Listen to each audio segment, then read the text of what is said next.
เอากลับบ้านเหรอลูก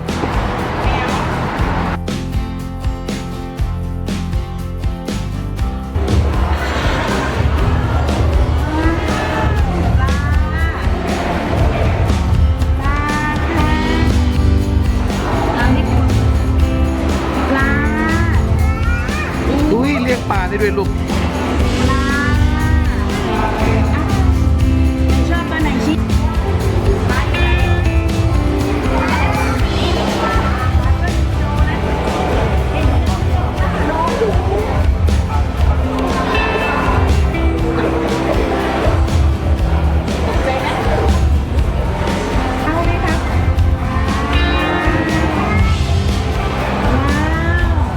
เอเลนชวนพี่เขาไปเป็นแป๊ะซ่าไป